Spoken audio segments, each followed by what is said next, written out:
موضوع الدرس في أحوال السعداء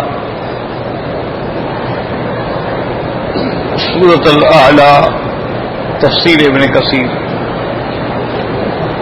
الحمد لله رب العالمين والصلاة والسلام على أشرف الأنبياء وسيد المرسلين سيدنا محمد وعلى آله وأصحابه أجمعين. اللهم صل على سيدنا محمد وعلى آل سيدنا محمد كما صليت على إبراهيم وعلى آل إبراهيم في العالمين إنك حميد مجيد. أعوذ بالله من الشيطان الرجيم. بسم الله الرحمن الرحيم. قد أفلح من تزكى وذكر اسم ربه فصلى بل تؤثرون الحياة الدنيا والآخرة خير وأبقى إن هذا لفي الصحف الأولى صحف إبراهيم وموسى. اللہ تبارک و تعالی نے سابقہ آیات مبارکہ میں اشقیاء کا ذکر کیا تھا کہ جو شقی ہیں، جن کے مقدر میں ضلالت و گمراہی ہے، وہ حق کے راستے سے ہٹ جاتے ہیں اور حق کی بات نہیں سنتے ہیں. یتجنبها الاشقى. تو ان کا انجام کیا ہوگا؟ الذی یصلی النار الکبریٰ، جو داخل کیا جائے گا آگ جہنم میں، جو بہت بڑی آگ ہے. ثم لا يموت فیہا ولا یحیا، پھر اس میں نہ مرے گا نہ جیے گا. یہ تو اس کا حال تھا جو شقی ہے. اب ذکر ہے ان کا جو اللہ کے ہاں سعداء ہیں، جو فرما برداری کرنے والے ہیں، جو اللہ سے ڈرنے والے ہیں.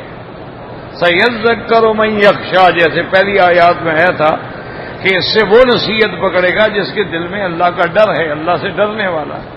تو اب ان کا کیا انجام ہوگا؟ فرمایا قد افلح من تزکا وذکر اسم ربہ فصلی.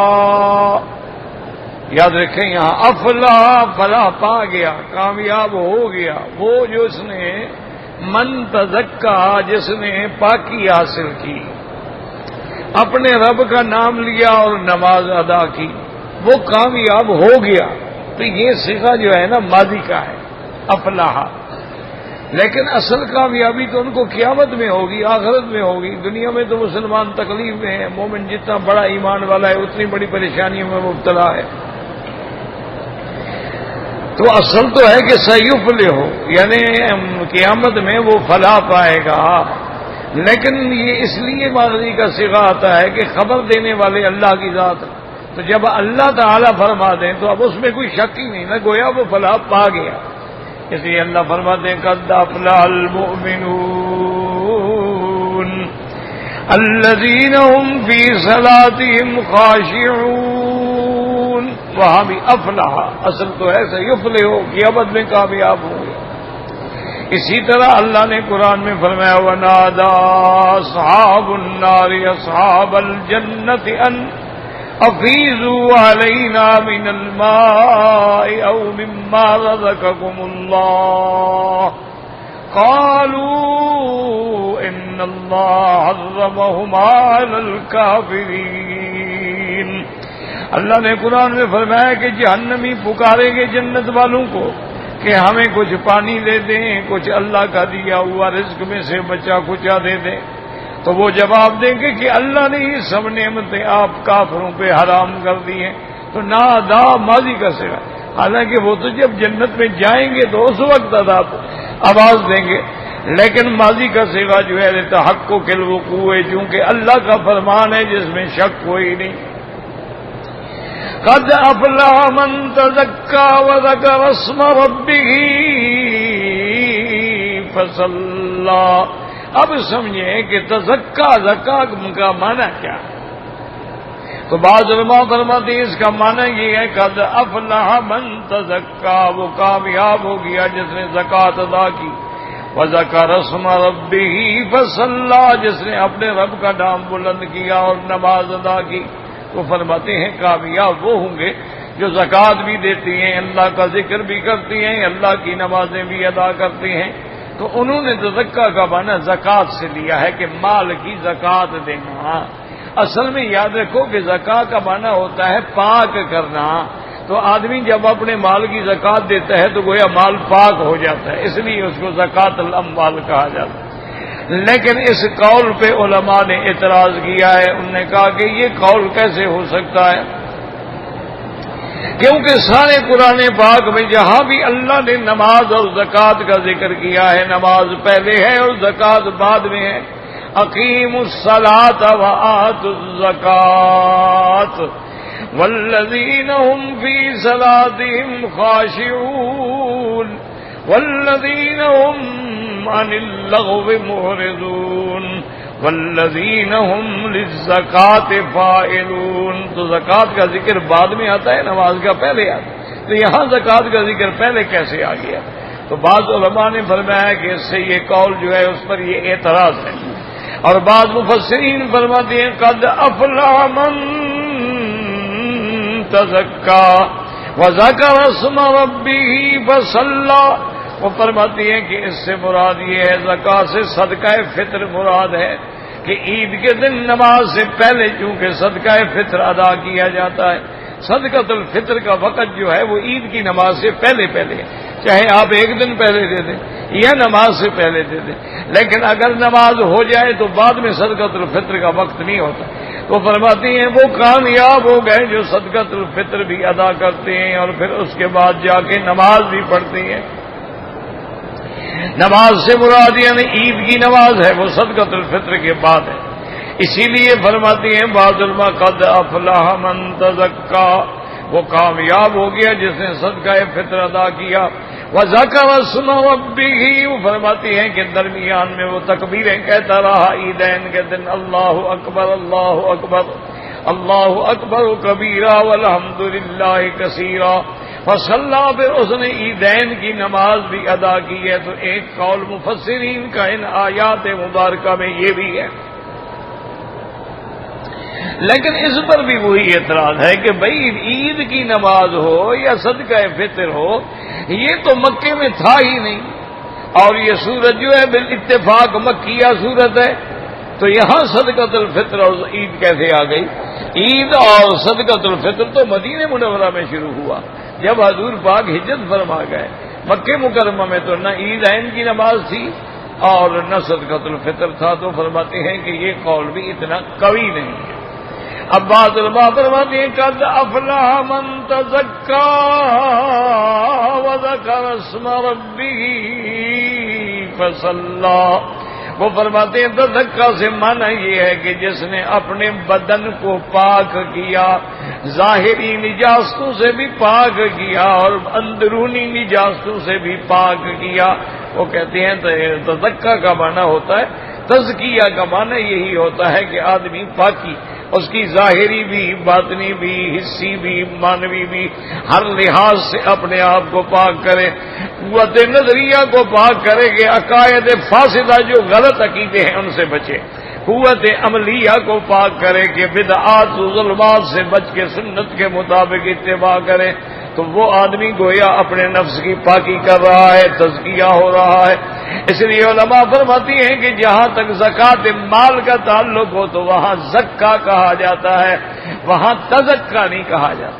وہ کہتے ہیں کہ وہاں کہتے ہیں زکا، تزکا جو ہے نہیں، اس لیے دوسری جگہ قرآن میں آتا ہے فمن تزکا فانما یتزکا لنفسہ، جس نے اپنے آپ کو پاک کیا اس پاکی کا فائدہ بھی اسی کو ہوگا۔ تو تزکیہ کا معنی ہی یہ ہے کہ اپنے آپ کو پاک کرے۔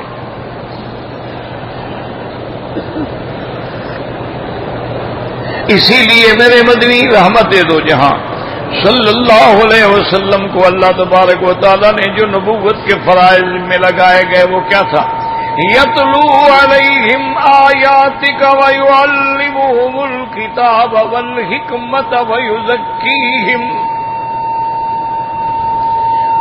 حضرت ابراہیم علیہ السلام نے اللہ سے دعا مانگی تھی کہ میرا مولا اس سرزمین میں اس قوم کی جنس میں سے پیغمبر بھیج.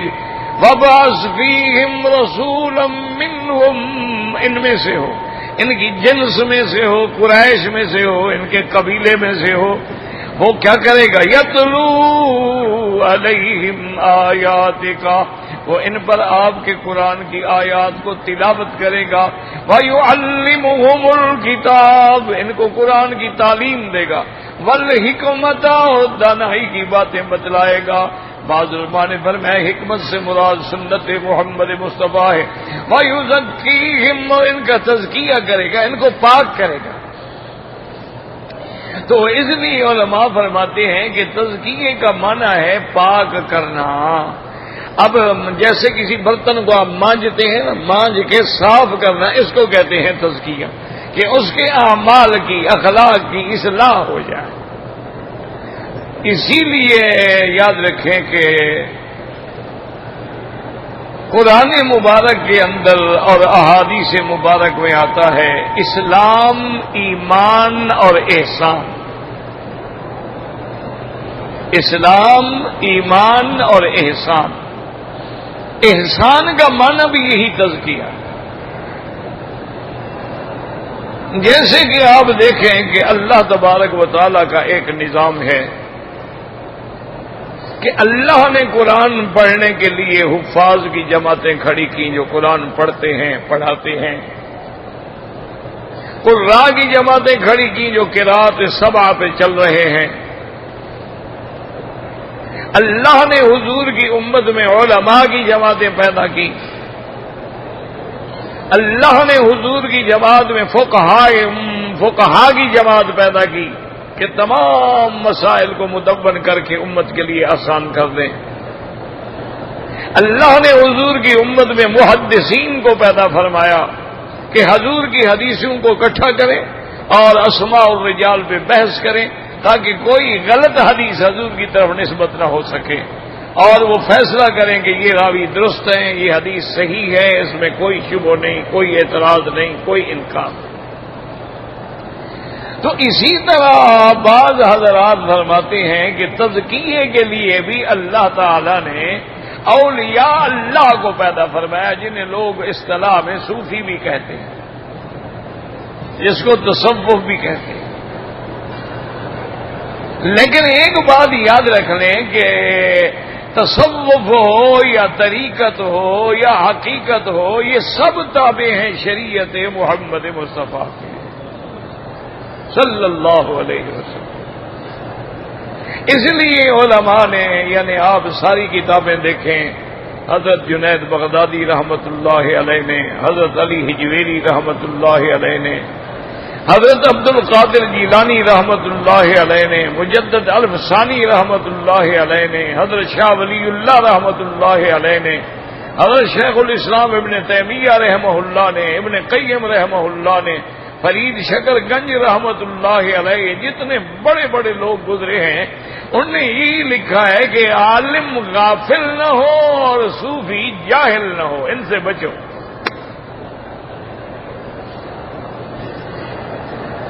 انہوں نے فرمایا ان دو سے بچو ورنہ دین برباد ہو جائے.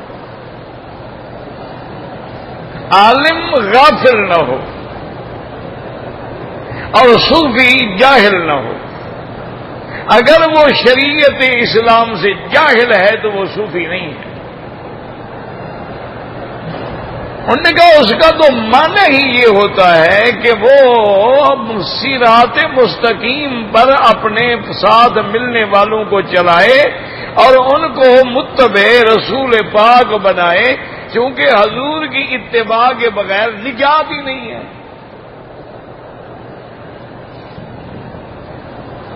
نجات کے لیے دو راستے ہیں کہ اللہ کی فرما برداری کرو اور حضور کی فرما برداری کرو. تو اس لیے انہوں نے دو لفظوں میں سارا مسئلہ ہی حل کر دیا. انہوں نے کہا کہ عالم ہے لیکن غافل ہے، خود اعمال سے غافل ہے. خود اپنے اعمال کی طرف توجہ نہیں کرتا. علم پر تو بڑا زور ہے لیکن عملی پہلو کمزور ہے. اسی لیے چودھری افضل حق مرحوم تھے، وہ احرار کے تھے اور بڑے لکھنے والے بھی تھے. تو وہ یہ کہتے تھے کہ بھی ہمارے دور کے جو علماء کرام ہیں یہ حق کہہ سکتے ہیں. ان کو اگر آپ توپ خانے کے سامنے بھی کھڑا کر دیں تو یہ حق کہہ دیں گے لیکن حق سن نہیں سکتے. حق کہہ دیں گے لیکن ان کو حق کہو گے تو نہیں سنیں. اسی طریقے سے بہت سارے لوگ ہیں جو اپنے کتابوں میں، مطالعے میں، تالیف میں، تصنیف میں اتنے کھو گئے کہ اللہ کے فرائض سے بھی غافل ہو گئے. لکھتے لکھتے سو گئے، فجر کی نماز جماعت گئی. تو یہ عالم غافل ہے. عالم ہو اور عامل ہو. اسی لیے ایک حدیث مبارک میں حضور نے فرمایا کہ جس شخص کو اللہ نے علم دیا ہے ثم عامل بھی، پھر اس علم کے مطابق اس نے عمل بھی کیا ہے، تو اللہ اس کو وہ علم بھی عطا فرمائیں گے جو نہیں جانتا ہے. اللہ اس کے سینے کو کھول دیں گے.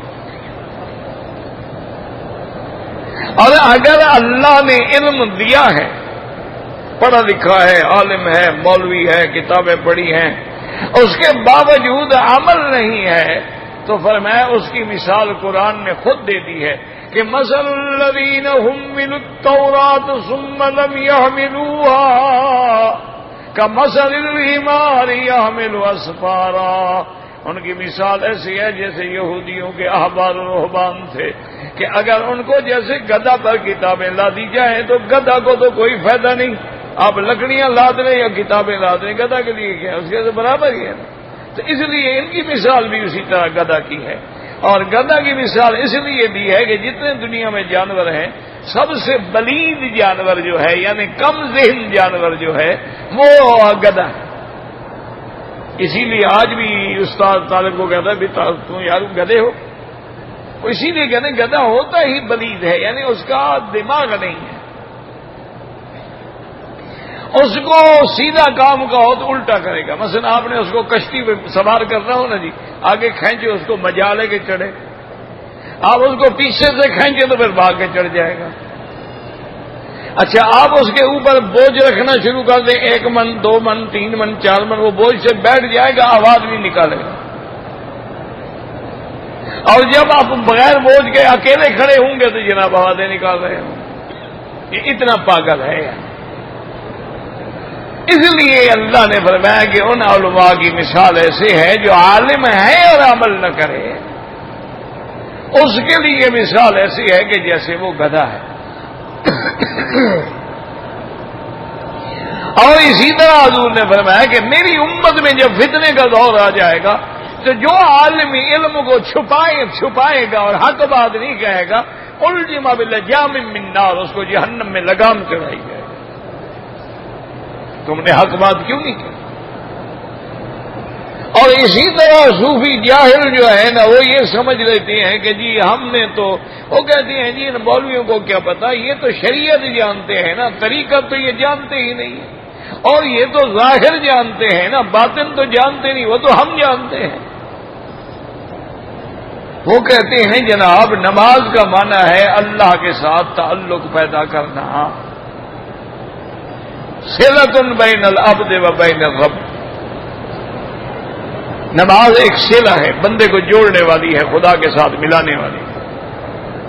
کہتے ہیں مقصد نماز کا اللہ سے ملانا ہے، جو اللہ سے نہ ملا ہے وہ نماز نہیں ہے. وہ کہتے ہیں جناب ہم تو خود خدا سے مل گئے ہیں، اب ہمیں نماز پڑھنے کی کیا ضرورت ہے. اس لیے جتنے جاہل پیر ہیں نا جی، وہ کبھی نماز نہیں پڑھتے، نہ نماز نہ روزہ نہ کوئی دین پہ چلنے کی باتیں. وجہ وہ کہتے ہیں یہ تو پہنچے ہوئے ہیں جی، پہنچے ہوئے، پتہ نہیں کہاں جہنم پہنچے ہوئے ہیں، کہاں پہنچے ہوئے ہیں. بھئی اللہ کا نبی تو بیماری میں نماز نہ چھوڑے اور یہ نماز چھوڑ دے اور کہے کہ اللہ سے ملا ہوا ہے. نبی نہیں پہنچا تھا، نبی نہیں ملا تھا، یہ پہنچ گیا ہے. صحابہ نے میدان جنگ میں بھی نماز نہیں چھوڑی. اللہ نے قرآن میں بھی بتلا دیا کہ سفر میں ہو تو نماز ہے، حضر میں ہو تو نماز ہے، خوف میں ہو، جنگ ہے، دشمن کی صفیں سامنے کھڑی ہیں، پر میں پھر بھی صفیں بناؤ، صفیں بنا کے امام کے پیچھے کھڑے ہو جاؤ۔ اب یہ ہے کہ جب اگلی صف والے رکوع میں جائے، پچھلی صف والے کھڑے رہے تاکہ دشمن حملہ نہ کر دے، جب اگلی صف والے مکمل کر دے وہ کھڑے ہو جائے اور پچھلی صف والے رکوع سجود اپنا مکمل کر دے، اس وقت بھی نماز نہیں چھوڑی جائے گی۔ اور یہ بھی بتلا دیا گیا ہے کہ اگر لڑائی میں وقت ہی نہیں ملتا تو فرمایا سواری پر بھی نماز پڑھ لو، لیکن نماز چھوڑی نہیں جائے۔ تو اس لیے اس قسم کے ہمیشہ یاد رکھو کہ اولیاء اللہ جو ہیں، جو صحیح معنوں میں طریقت کو سمجھتے ہیں، ان کی نشانی یہ ہوتی ہے کہ ان کا ہر قدم جو ہے وہ سنت کے مطابق ہو۔ وہ اپنی صحبت میں اصلاح کرتے ہیں بندوں کی۔ اچھا، اب جناب قرآن نے ہمیں نسخہ خود بتلا دیا ہے کہ بھی تزکیہ ہم کیسے حاصل کریں، یعنی ہم اپنا تزکیہ کیسے کریں، کیسے ہم پاک ہوں۔ اللہ نے فرمایا قد افلح من تزکا ذکر اسم ربہ فصلی، اپنے رب کا نام ذکر کرے، اللہ کا نام بلند کرے اور نمازیں پڑھے، بس اللہ کا ذکر اور نماز یہی چیزیں جو ہے تیرے تزکیے کا ذریعہ بن جائیں، کیونکہ نماز جو ہے اس کی صفت ہے کہ ان الصلاۃ تنہی عن الفحشاء والمنکر، یہ برائیوں سے روکنے والی ہے۔ تو جب وہ نماز پڑھے گا برائیوں سے رک جائے گا، اور جب وہ اللہ کا ذکر کرے گا تو شیطان بھاگ جائے گا، کیونکہ حدیث میں آتا ہے کہ شیطان جو ہے نا لہو خرطوم کا خرطوم الخنزیر، جیسے خنزیر کی آگے سونڈ ہوتی ہے نا، ایسے اس خبیث کی بھی خرطوم ہوتی ہے، اور وہ انسان کے دل پر وسوسہ ڈالنے کے لیے ڈنگ مارتا رہتا ہے۔ آدمی غافل ہوا تو وہ غالب آ گیا، اور آدمی نے اللہ کا ذکر کیا تو وہ بھاگ گیا اور دل جو ہے وہ صاف ہو گیا۔ اس لیے اب تزکیہ کرنا ہے تو دو چیزیں یاد رکھ لو، ایک اللہ کا ذکر ہے اور ایک نماز۔ اللہ کے ذکر سے کوئی خاص بات مراد نہیں ہوتی، نماز بھی اللہ کا ذکر ہے۔ آپ سبحان اللہ کریں، اللہ کا ذکر ہے، الحمدللہ سبحان اللہ والحمدللہ لا الہ الا اللہ اللہ اکبر وللہ الحمد، سب اللہ کا ذکر ہے۔ لا الہ الا اللہ اللہ کا ذکر ہے، لا الہ الا اللہ محمد الرسول، سب اللہ کا ذکر ہے۔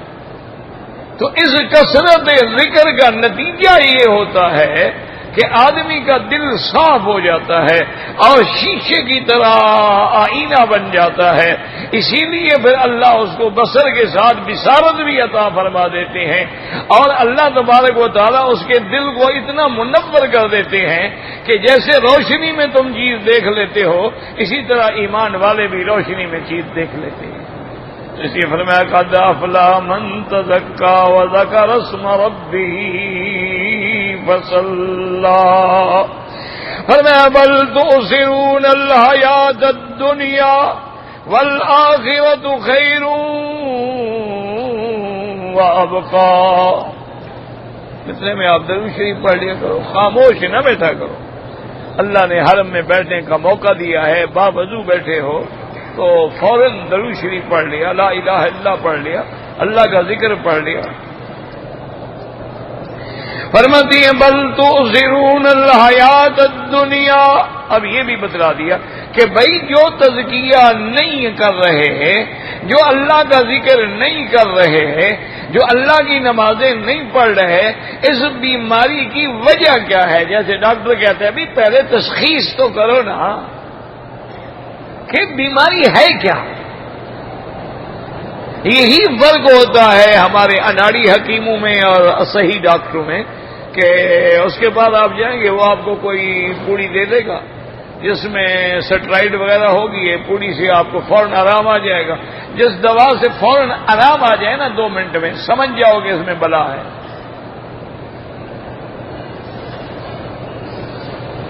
لیکن جو صحیح ڈاکٹر ہوگا اس کے بعد جائیں گے کہ وہ کہے گا جی بخار ہے، وہ کہے گا بیٹا ٹھیک ہے بخار ہے لیکن ہمیں دیکھنا پڑے گا کیا تمہارا گلا خراب ہے؟ جی گلا تو خراب نہیں۔ بھئی تمہارا پیٹ خراب ہے؟ کہ جی پیٹ بھی خراب نہیں ہے. بخار کیوں ہے؟ وہ کہے گا ٹھیک ہے جی اب اس کا بلڈ ٹیسٹ کراؤ، اس کا پیشاب ٹیسٹ کراؤ، اس کا اسٹول ٹیسٹ کراؤ، سارے ٹیسٹ کرا کے پتہ کریں کہ کہاں مصیبت پکڑی ہے. اور جہاں وہ چور پکڑا جائے گا وہ کہے گا ہاں یہ تمہاری بیماری ہے اور یہ تمہارا علاج ہے.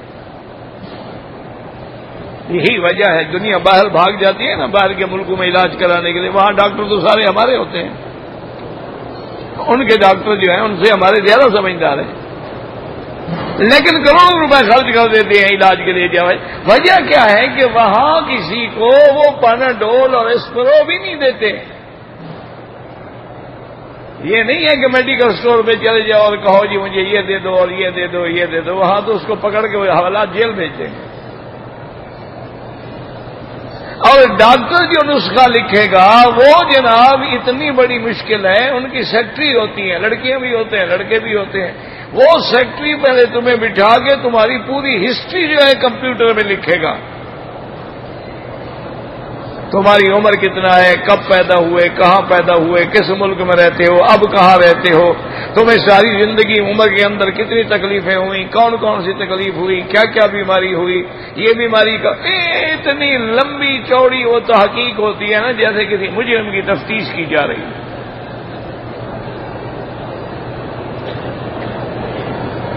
وہ ساری تحقیق کر کے فائل بنا کے ڈاکٹر کو بھیجے گا. ڈاکٹر اس کو پڑھے گا. اگر اس کو سمجھ نہیں آئے گی تو اپنے سے اوپر جو اسپیشلسٹ ہے اس کو بھیجے گا. اس کو بھی نہیں آئے گی تو کنسلٹنٹ کو بھیجے گا. پھر وہ فیصلہ کریں گے، پھر تمہیں دوا دیں گے.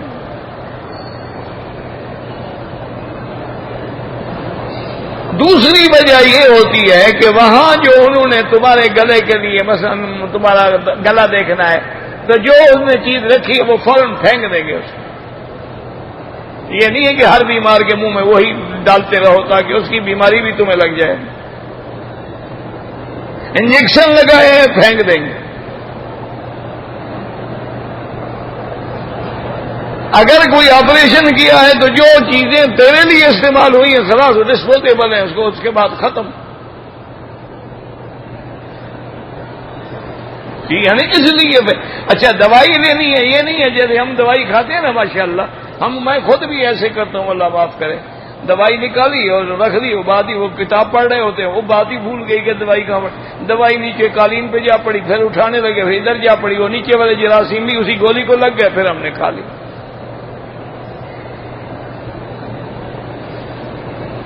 وہ کبھی ایسا نہیں کرتے ہیں. وہ تو بالکل جی ٹائٹ بوتل ہے، اسے سے نکالیں گے، اسی کے ڈھکنے میں منہ میں ڈالا فوراً بند کر، ہاتھ بھی نہ لگے. وہ کہتے ہیں تیرے ہاتھوں کے جراثیم جو اس کو لگ گئے اس کا کیا ہوگا؟ ورنہ یہ تھوڑا ہے کہ وہ ہم سے زیادہ پڑے ہوئے ہیں. وہاں سارے ہمارے ڈاکٹر ہیں. اچھا وہ خود جو ہے نا انگریز وہ ہمارے ڈاکٹروں کو علاج کرواتے ہیں، لیکن طریقہ کار جو ہے وہ ہمارے پاس نہیں ہے. کیونکہ ہمارے پاس تو ماشاءاللہ لائن لگی ہوئی ہے نا، پیسہ کمانا ہے نا. اس نے لائن لگی ہوئی ہے، ایک دن میں 60 مریض دیکھ رہے ہیں. 60 مریض جو دیکھے گا تو کیا تحقیق کرے گا؟ مریض اندر داخل ہوتا ہے، ڈاکٹر نسخہ پہلے لکھ لیتا ہے. انا للہ و انا الیہ راجعون. اللہ ہدایت ہے. حالانکہ یہ ذمہ داری ہے کہ انسان کے بدن سے کھیل رہے ہو. تو بہرحال تو اب اللہ نے ہمیں اطراف بتایا کہ جو لوگ اس سے غافل ہیں وجہ کیا؟ فرمایا بل تؤثرون الحیات الدنیا. وجہ یہ ہے کہ تمہیں دنیا کی زندگانی جو ہے وہ زیادہ پیاری ہے، آخرت کو تم بھول گئے ہو اس دنیا میں پڑھ کے. اس لیے حضرت عبداللہ مسعود فرماتی ہے دنیا احضرت لذاتها و شہواتها ونساء. فرمایا کہ دنیا کی لذتیں شہوت ہے، عورتیں ہیں، شہوت ہے، کھانے ہیں، پینے ہیں، یہ چونکہ موجود ہیں اور جنت کی نعمتیں جو ہے وہ غائب ہیں، ہم نے نہیں دیکھی ہیں، لہذا ہم اس میں پڑھ کے ان کو بھلا دیتے ہیں. کیونکہ جو چیز سامنے ہے وہ تو آدمی کو اچھی لگتی ہے نا. وہ کہتے ہیں جی جنت یار کس نے دیکھی ہے، پتہ نہیں مولویوں نے کو دیکھی ہوئی ہے، پتہ نہیں ملتی بھی ہے کہ نہیں ملتی. ہاں بھی جو ملتا ہے اب یہ تو کھاؤ نا. بابر بعیش کن کہ عالم دوبارہ نے ابھی تو مزے کر لو نا، پھر پتہ نہیں کیا ہوگا یا نہیں ہوگا. تو اس لیے یہ سب سے بڑی خرابی ہے. حب الدنیا راس کل خطیۃ. دنیا کی محبت جو ہے وہ ہر برائی کی جڑ ہے.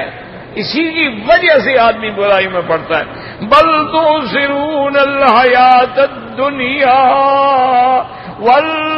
والآخرۃ خیر وابقا. اللہ نے فرمایا اگر تمہیں سمجھو تو آخرت جو ہے وہ بہتر بھی ہے اور باقی رہنے والی بھی ہے. یہ تو ساری فانی چیزیں. والآخرۃ خیر وابقا ان ھذا لفی الصحف الاولی صحف ابراہیم وموسیٰ. بعض علماء نے فرمایا کہ ھذا کا اشارہ پوری سورت اعلیٰ کی طرف ہے کہ یہ سورت کا مضمون جو ہے یہ کوئی نئی بات نہیں جو تمہیں میرا مدنی سنا رہے ہیں، بلکہ ابراہیم علیہ السلام کی کتابوں میں بھی موسیٰ علیہ السلام کی کتابوں میں بھی یہ بات موجود ہے. یعنی یہ تو بنیادی چیزیں ہیں، یہ ایسی چیزیں ہیں کہ جس کا ذکر ان کتابوں کا بھی اندر ہے.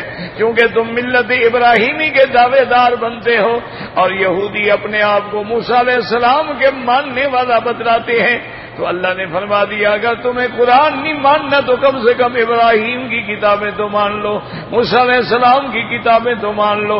ان ھذا لفی الصحف، یہ سورت پوری کی پوری. اور بعض علماء فرماتی ہیں کہ نہیں، ھذا کا اشارہ جو ہے ان آیات کی طرف ہے. قد افلح من تزکا وذکر اسم ربہ فصلی بل تؤثرون الحیات الدنیا والآخرۃ خیر وابقا ان ھذا لفی الصحف الاولی صحف ابراہیم وموسیٰ. اللہ نے فرمایا یہ نصیحتیں، یہ ہدایتیں اور یہ بنیادی باتیں جو ہیں صرف اللہ کے قرآن میں نہیں ہیں بلکہ سابقہ کتابوں میں بھی ہے. اور ابراہیم علیہ السلام کا، موسیٰ علیہ السلام کا ذکر اس لیے کیا کہ مکے والے کہتے تھے کہ ہم ملت ابراہیم پہ ہیں، ہم نے ابراہیمی کعبے کو بنایا ہے، ہم اس کے کعبے کے مجاور ہیں، اس لیے ابراہیم کا ذکر آ گیا. مدینے میں یہود تھے جو کہتے تھے کہ ہم موسیٰ علیہ السلام کے ماننے والے ہیں، تو اللہ نے موسیٰ علیہ السلام کا بھی ذکر فرما دیا. ورنہ تو اللہ کی جتنی کتابیں ہیں آسمانی سب کے اندر موجود ہے. ان ھذا لفی الصحف الاولی صحف ابراہیم وموسیٰ. اب یاد رکھیں آپ نے اگر پاکیزہ ہونا ہے، حتیٰ کہ یاد رکھیں کہ صحابہ کا مقام جو تھا ان کی پاکی تو میرے مدنی کی نظر سے حاصل ہو جاتی تھی، بس نظر ڈالی اور مقام طے ہو گئے. پھر تابعین کا دور آیا، اس کے بعد علماء صالحین کا دور آیا. اب چونکہ 71 رجال ہے، اب اللہ والے نہیں ملتے ہیں. اب علاج کیا ہے؟ ذکر اسم ربہ فصلی. اللہ کے قرآن کی تلاوت کرو، اللہ کے نمازی فرائض ادا کرو اور اسی قرآن میں غور کرتے رہو، ذکر کرتے رہو. اسی سے تیری اصلاح جو ہے وہ ہو جائے گی. اور اگر کہیں اللہ والے مل جائیں، صلحاء مل جائیں، اولیاء اللہ مل جائیں تو ان کی صحبت بھی اختیار کرو، کیونکہ ان کی صحبت میں بیٹھنے سے بھی بندے کی اصلاح ہوتی ہے. دیکھو نا، اللہ والوں کے ساتھ چلو گے، نمازی کے ساتھ چلو گے تو نمازی بن جاؤ گے، دین والے کے ساتھ چلو گے تو دیندار بن جاؤ گے. اگر شرابی کے ساتھ چلو گے، فاسق فاجر کے ساتھ چلو گے تو اس جیسے بن جاؤ گے. تو اس میں اللہ نے خلاصہ بیان فرما دیا کہ صلاح و فلاح کا خلاصہ یہ ہے. اور علاج کیا ہے کہ دنیا کو ترجیح نہ دو. دنیا ہے لیکن دین کے تابع رکھو، دنیا سوار نہ کرو اپنے اوپر. اللہ تعالی عالم.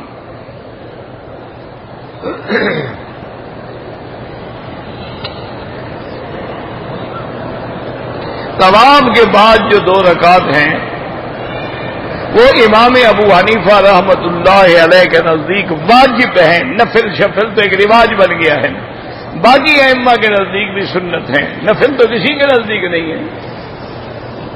یہ تو ایسے لوگوں نے بنا رکھا 2 رکعت نفل، 2 رکعت. کس بات کی نفل؟ وہ تو طواف کے بعد کی 2 رکعت تم پڑھ رہے ہو. نفل تو ایک زائد چیز کا نام ہوتا ہے، یہ زائد تو نہیں ہے، تو طواف کے بعد ہم نے پڑھنا ہے. اس لیے امام صاحب کے نزدیک واجب ہے، باقی امہ کے نزدیک سنت ہے. اگر کسی نے 2 طواف اکٹھے کر لیے بعد میں بھی 2 رکعت پڑھے گا. زندہ انسان کا کوئی طواف نہیں ہے، اس کے لیے دعا کرو، تم اپنے لیے طواف کرو. اللہ اس کو ہاں کوئی معذور ہے، وہ آنے کے قابل نہیں ہے یا مردہ ہے، فوت ہو گیا ہے، تو اس کے لیے کر سکتے۔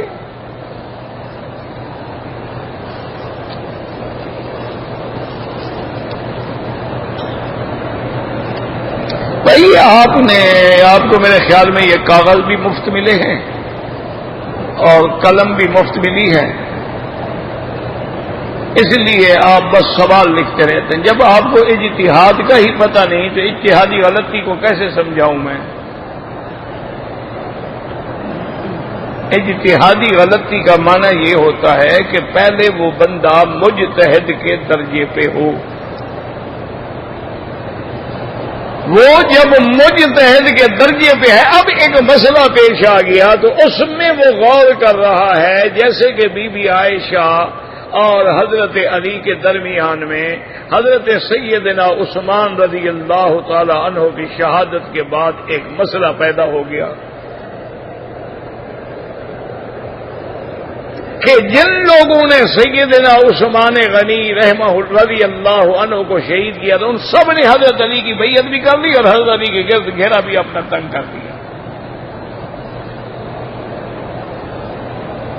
حضرت عبداللہ ابن زبیر، حضرت معاویہ، سیدہ عائشہ رضی اللہ تعالی عنہم، ان سب کا یہ مطالبہ تھا کہ حضرت علی کا کام یہ ہے کہ وہ امیر المومنین ہیں، خلیفۃ المسلمین ہیں، اور ہم مظلوم ہیں کہ خلیفہ راشد داماد محمد مصطفیٰ ذوالنورین کا لقب پانے والا باحیا نبی کے شہر میں شہید کر دیا جائے، مظلوم پیاسا، اور اس کا بدلہ نہ لیا جائے، یہ کیسے ہو سکتا ہے؟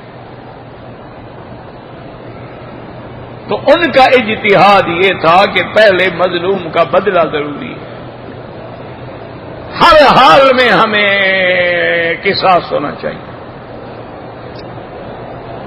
اور حضرت علی رضی اللہ تعالیٰ عنہ کا اجتہاد یہ تھا، انہوں نے کہا کہ میں بھی ان ظالموں کو پکڑنا چاہتا ہوں لیکن ابھی میرے پاس طاقت نہیں ہے،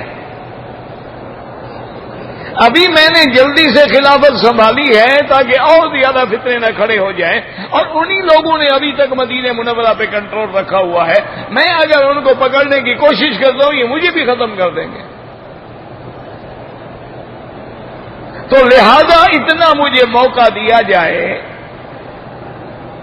کہ جب تک میرا معاملہ مستحکم ہو جائے تو پھر میں تو یہ دونوں کا اتحاد تھا، ایک مجتہد کہتا تھا پہلے بدلہ لیا جائے، دوسرا کہتا تھا بعد میں لوں گا، تو یہ اتحادی غلطی ہے، تو اس لیے دونوں حق پہ ہیں، اور لڑائی کے بعد دونوں طرف سے جو لوگ قتل ہوئے ہیں وہ دونوں شہید ہیں اور دونوں جنتی ہیں، کیونکہ وہ تو اتحاد ہے، اور اتحاد بھی دونوں کا اپنی اپنے مقام پہ حق تھا۔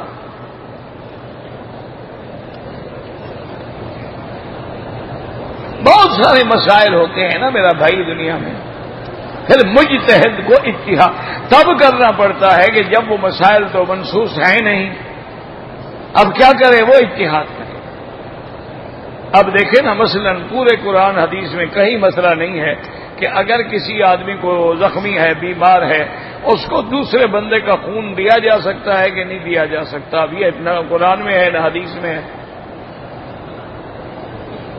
کیوں؟ یہ تو بعد میں یہ چیزیں آئی ہیں نا، حضور کے زمانے میں تو یہ بلڈ ٹرانسفر تھا، یہ تھا ہی نہیں نا، صحابہ کے زمانے میں بھی نہیں تھا، یہ تو بہت بعد میں میڈیکل سائنس نے ترقی کی کہ بھئی خون کے گروپ ہوتے ہیں، ان کو چیک کرو، اگر ضرورت پڑے تو اسی گروپ کا خون جو ہے پہلے ٹیسٹ کر کے ایک دوسرے کو دیا جا سکتا ہے تاکہ مریض بچ جائے۔ اب یہ تھا کہ جب قرآن میں نہیں، حدیث میں نہیں، اجماع میں نہیں، تو کیا کریں؟ اب قیاس آخری حجت تھی نا ہماری، تو اس لیے پھر علماء نے اس قیاس سے حجت پکڑی۔ اب مجتہد نے قیاس کیا کہ بھئی قرآن کہتا ہے کہ مائیں اپنے بچوں کو دودھ پلائیں، لیکن اگر ماں نہ پلائے تو دوسری عورت سے بھی دودھ پلوایا جا سکتا ہے، تو اگر دوسری عورت کا دودھ بچے کے اندر ڈالا جا سکتا ہے تو خون بھی تو دودھ سے بنتا ہے، لہذا خون بھی ڈالا جا سکتا ہے۔ انہوں نے اجتہاد کر دیا اور اللہ نے امت کے لیے ایک راستہ پیدا کر دیا۔ اگر وہ اتحاد نہ فرماتے تو دنیا تو پریشان رہتی کہ بھی کیا کریں ہم.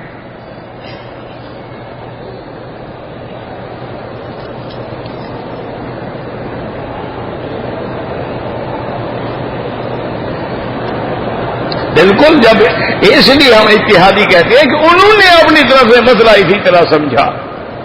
تو حضرت عثمان سے غلطی ہوئی، صحابہ معصوم تو نہیں ہوتے، صحابہ محفوظ ہوتے ہیں، ان سے غلطی ہو سکتی ہے. تم ان چیزوں میں نہ پڑو. میری نصیحت ہے کہ پہلے علم حاصل کرو. پہلے تم ابتدا کے اندر جو فقہ کی ابتدائی کتابیں ہیں نا وہ پڑھو، حدیث مبارک کی ابتدائی کتابیں ہیں وہ پڑھو کسی عالم کی خدمت میں بیٹھ کر، پھر یہ ساری باتیں تمہیں سمجھ آتی جائیں گی. یہی تو وجہ ہے نا کہ مطالعے کے زور پر کتنے بڑے بڑے لوگ جو تھے ٹھوکریں کھا بیٹھے. بڑے لوگ بڑے علم والے، بڑے نام والے، یعنی آپ حیران ہوں گے نام سن کے. اتنے بڑے بڑے لوگ ہیں، مفسر قرآن بھی تھے، کتابیں بھی لکھی، تفسیریں بھی لکھی، دھوکھا کھا بیٹھے. کوئی رجم کا انکار کر بیٹھا، کسی نے کتابیں لکھ کے حضرت عثمان غنی کو اقربا پروری کا مجرم بنا دیا. اللہ اکبر. کسی نے حضرت معاویہ پہ نعوذ باللہ لعنت کو جائز قرار دے دیا. کسی نے کہا کہ جی اب نماز پڑھنے کی ضرورت نہیں ہے، تو پہلے زمانے میں ایکسرسائز تھی، اب ہمارے پاس کئی انڈور ایکسرسائز آ گئی ہے، نماز پڑھنے کی کیا ضرورت ہے. کسی نے جناب ماشاءاللہ مسئلہ یہ سمجھا کہ جی دیکھو 30 لاکھ آدمی حج پہ جاتا ہے، اگر 20 لاکھ بھی قربانی کرو، ایک قربانی کی قیمت اوسطاً 200 ریال بھی لگا دو، اتنا پیسہ ضائع کر دینا کون سا عقل ہے. وہ کہتے ہیں اتنا پیسے جو ہے کسی غریبوں کو دے دو، مسکینوں کو دے دو، مدرسوں میں دے دو، یتیم خانوں کو دے دو. وہ مسئلہ ہی نہیں سمجھے کہ خدا کے بندے صدقہ خیرات زکات الگ چیز ہے اور دم الگ چیز ہے. ان کو یہ مسئلہ سمجھ ہی نہیں آیا. انہوں نے کہا بس وہ بھی خیرات ہے، یہ بھی خیرات ہے.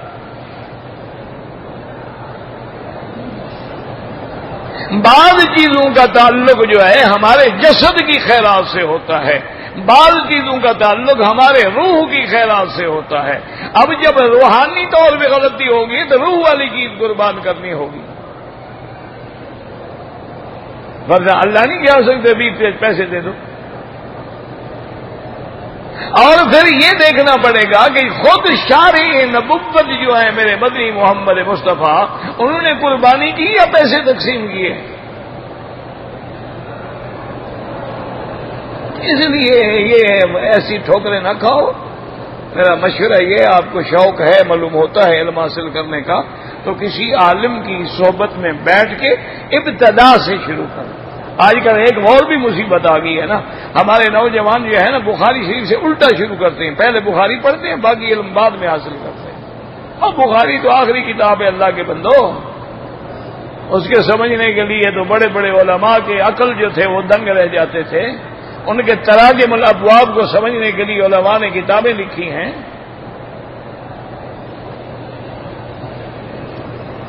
یہ میں نے عرض کیا نا، اس کو ہوٹل کے کوئی پیڈ پہ کاغذ ملے ہوئے ہیں اور فارغ ہے بیچارہ. یہ بھی پتا ہے کہ مولوی بھی اپنا مفت ہے،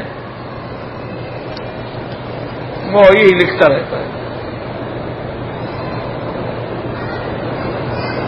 اگر کسی نے 30-40 سال نمازیں نہیں پڑھی، پہلے توبہ کرے.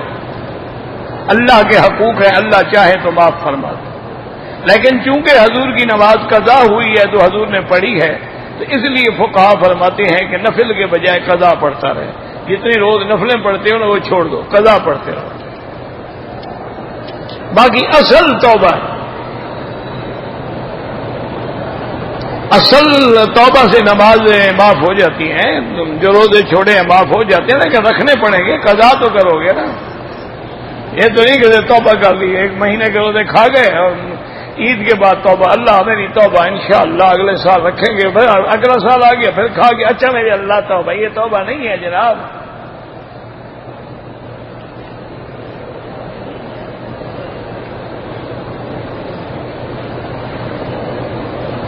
میری بیٹی کا نام تہمینہ ہے، تہمینہ کا معنی وہ تہمت لگانا تو نہیں ہے، کس نے کہا ہے آپ کو؟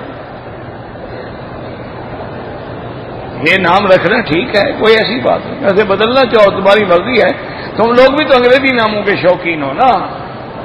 اگر حضور کی بیٹیوں کے نام رکھتے، بیویوں کے نام رکھتے تو یہ جھگڑے ہی نہ ہوتے۔ ویسے تہمینہ کا معنی تہمت لگانا نہیں ہے۔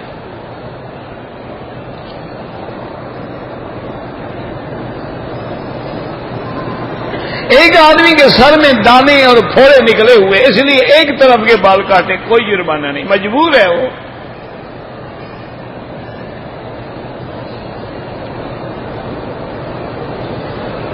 جو لوگ امام ابو حنیفہ رحمۃ اللہ علیہ کی شان میں گستاخی کرتے ہیں، حضرت عمر کی شان میں گستاخی کرتے ہیں، دعا کرو اللہ ان کو ہدایت دے، بس اور کیا کر سکتے ہیں۔ لوگ تو نبی پاک کی شان میں بھی گستاخی کرتے ہیں، لوگ تو خدا کی شان میں بھی گستاخی کرتے ہیں۔ یہ تو ہوتا آیا ہے اور ہوتا چلا جائے گا۔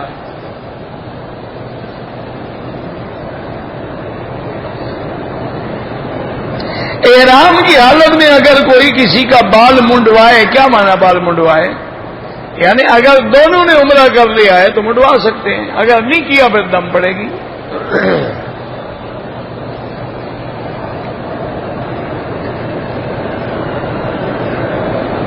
میرے دو لڑکے ہیں، حافظ بھی بن گیا ایک عالم، اللہ ماشاء اللہ صالح بنائے، اللہ سب کی اولادوں کو صالح بنائے، جن کی اولادیں نہیں ان کو اولاد عطا فرمائے۔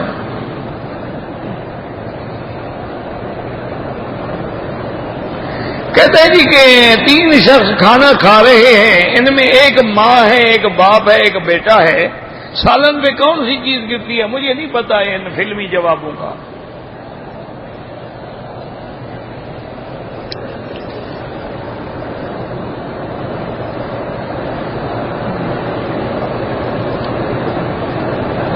میں نے مدینہ منورہ چلا گیا، مدینے سے آنا تھا، میں نے احرام نہیں باندھا ہے، ماشاءاللہ لوٹ کے جاؤ اور عمرہ کرو ورنہ دم دینی پڑے گی۔ مدینہ میقات ہے، کیسے ضروری نہیں؟ کوئی عذر ہے، وجہ ہے، ڈرائیور ہے، آنا جانا ہے، کوئی بات نہیں۔ ایک بات یاد رکھو کہ میرے مدنی پاک نے ساری زندگی میں میقات سے کبھی بغیر احرام کے نہیں آئے۔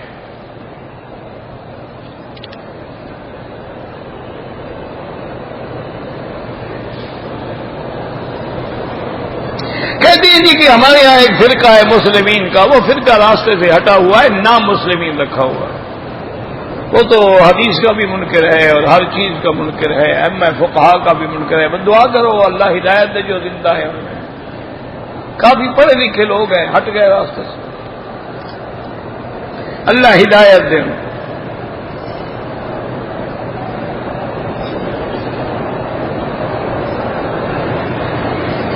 جمہوریت جانے تم جانو، مجھ سے پوچھنے کی کوئی ضرورت نہیں۔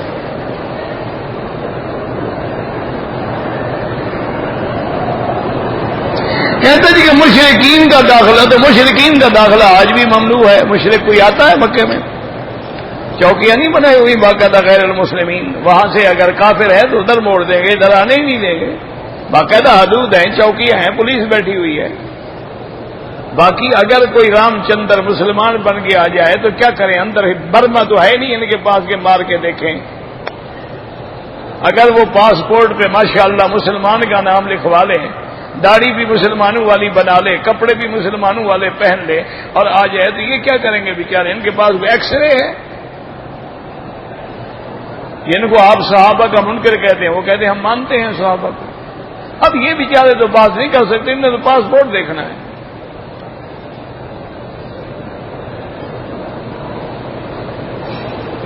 نماز میں اتصال بالکل ضروری ہے، حرم میں بھی ضروری ہے، نہیں کرتے تو غفلت ہے، غلطی ہے۔ اللہ ہر مسلمان کو جنت نصیب ہے۔ اور یاد رکھو اتصال ہوتا ہے، یہ بھی آپ کے دماغ میں خلل ہے، کیونکہ ہمارے اکثر لوگ جو ہے نا، اللہ ہدایت دے مجھے بھی اور ان کو بھی، صرف اعتراض کرنے آتے ہیں یا عیب ڈھونڈنے آتے ہیں۔ میرا بھائی اتصال سے کیا مراد ہے؟ امام سے متصل ہو، یہ منع ہے کہ مثلا امام صاحب کھڑے ہیں مکبری کے نیچے، یا امام صاحب کھڑے ہیں کعبہ شریف کے دروازے پر، اور آپ کے پیچھے کوئی نماز صف نہیں ہے، اور لوگ جا کے مقام ابراہیم پہ صفیں بنا لیں، یہ اتصال نہیں ہے، نماز خراب ہو۔ اگر امام کے پیچھے صفیں موجود ہیں تو امام کے ساتھ تو اتصال موجود ہے نا، پھر صفوں میں اتصال نہیں ہے تو وہ خلاف سنت ہے، کرنا چاہیے، لیکن یہ تو نہیں کہ نماز نہیں ہوگی۔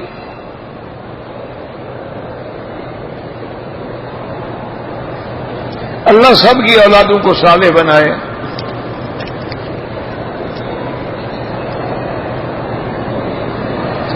میرے بیٹے کی زبان بند ہو گئی ہے، اللہ پاک شفا عطا فرمائے۔ بھائی اللہ معاف کرے، یہ فالج کے اٹیک ہوتے ہیں، کبھی زبان پہ پڑ گیا، کبھی بدن پہ پڑ گیا، اللہ شفا کاملہ عطا فرمائے۔ اس کو فوراً ہسپتالوں میں لے جاؤ، اور عمرے والے کے لیے علاج یہاں فری ہے، بڑی سے بڑی ہسپتال میں لے جاؤ اس کو، انشاءاللہ بالکل علاج ہو جائے گا، ٹھیک ہو جائے گا۔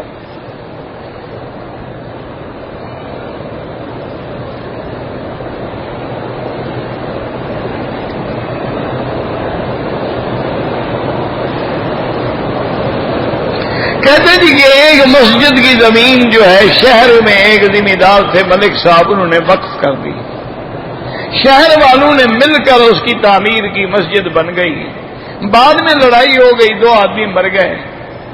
اب ملک صاحب کے جو وارث ہیں وہ کہتے ہیں بھی زمین چونکہ ہم نے دی تھی زیادہ، اس میں ہمارے مخالف نماز نہ پڑیں گی، ان کی زیادتی ہے، زمین دینے کے بعد وقف ہو گئی، اب تمہاری تھوڑی ہے، اب تو اللہ کی ہے نا، وہ تو اس وقت تمہاری تھی جب تک تم نے نہیں دی تھی، جب وقف ہو گئی بات ختم ہو گئی۔ اگر صفا مروہ کرنے کے بعد فارغ ہو کر ایک دوسرے کے سر پہ اس طرح پھیرے تو جائز، اگر کسی کے 2 چکر رہتے ہیں پھر اس طرح پھیر دیا دم پڑ جائے گی۔ دم کا معنی ہوتا ہے ایک بکری جا کے ذبح کرے اور گوشت غریبوں کو تقسیم کر دے، نہیں ہے تو 10 روزے رکھ لے۔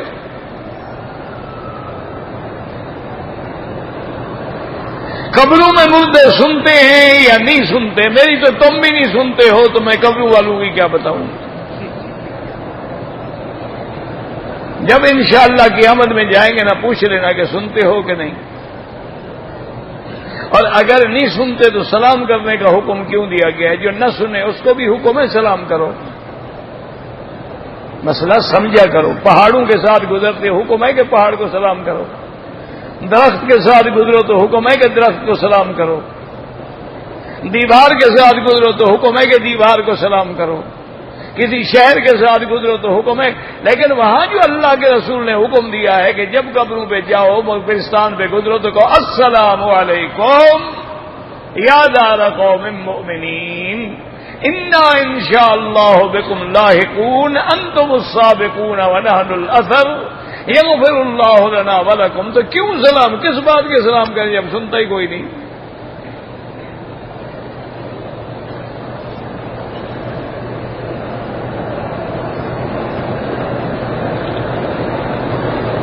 عصر کے بعد طواف کریں تو افضل یہ ہے کہ مغرب کی نماز کے بعد 2 رکعت پڑھیں، لیکن بعض ائمہ رحمہم اللہ کے نزدیک ہر وقت جائز ہے۔ فرض نماز مغرب سے پہلے جو 2 رکعتیں ہیں وہ مستحب درجے میں ہیں، پڑھو پڑھو نہ پڑھو نہ پڑھو، کیونکہ ایک حدیث میں ہے کہ بین کل آذانین صلاۃ، اور پھر آپ نے فرمایا لمن شاء، جو چاہے، اس لیے جو پڑھتے ہیں نا ان کے گلے نہ پڑھو، جو نہیں پڑھتے ان کے گلے میں رسی نہ ڈالو۔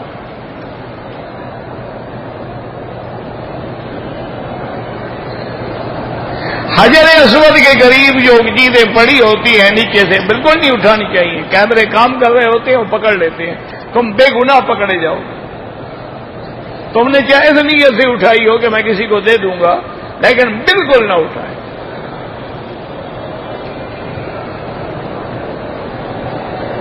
شیخ ذوالفقار سے بہت بڑے بزرگ ہیں، عالم ہیں، بس تعارف کرانے کی کوئی ضرورت ہی نہیں ہے، وہ خود تعارف ہے، بڑے بزرگ بھی ہیں، عالم بھی ہیں، اللہ والے بھی ہیں۔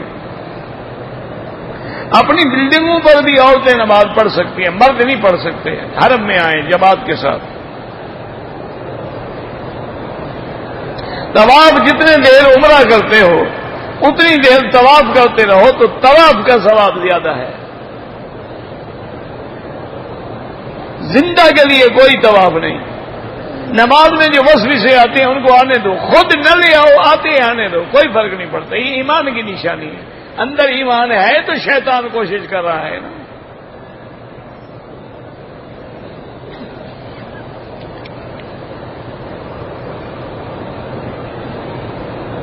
میں طواف کر رہا تھا، 5 چکر کرنے کے بعد میں تھک گیا، میں بیٹھ گیا، سانس نکالا، تسلی کر کے پھر 2 چکر کیے، کوئی بات نہیں۔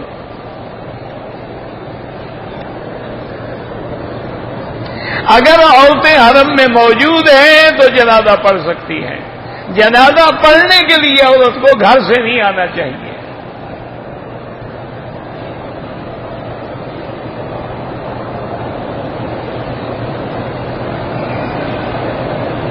اگر ایک آدمی نے عمرہ کیا، پہلے عمرے کے بعد مشین پھروا دی، بعد میں 2-3 عمرے کیے، بال کٹوائے ہی نہیں ہیں، ماشاءاللہ ان کو کہو پہلے بال بھی کٹوائیں اور ایک بکری دم بھی ادا کریں۔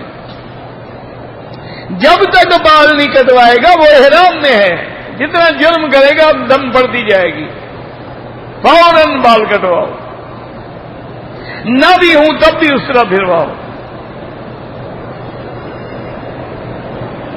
اگر ہم قرآن پڑھیں اور دعا کریں اللہ سے اس کا ثواب والدین کو ملے، بالکل ملتا ہے انشاءاللہ۔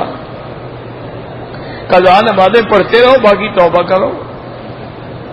عمرے والوں کے لیے طواف الوداع واجب نہیں ہے، افضل ہے کہ وہ طواف الوداع کر کے جائیں۔ مجھے احرام کی حالت میں پاؤں میں شدید درد تھا، میں نے بام لگائی تھی، تو بام میں بدبو ہوتی ہے، خوشبو کہاں سے ہوتی ہے؟ وہ تو بدبو ہوتی ہے۔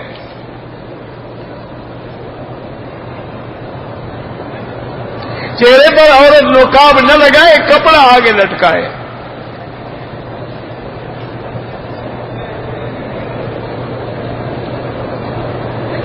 ہم طواف کرنے کے لیے گئے تھے، طواف کے بجائے ہم نے عمرے کی نیت کر لی۔ عمرے کی نیت طواف والی جگہ سے ہوتی ہے، وہ تو میقات سے ہوتی ہے۔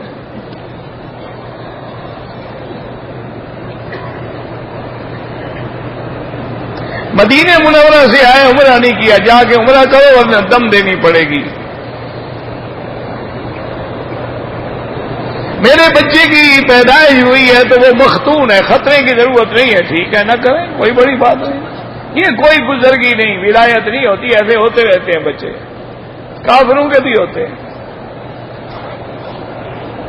بھئی یہ کسی کا کوئی پرس وغیرہ پڑا ہے، کوئی بیچارہ جس کا بھی ہو اپنا یہاں لے لے، یہاں پہ کوئی اٹھا کے لے جائے گا۔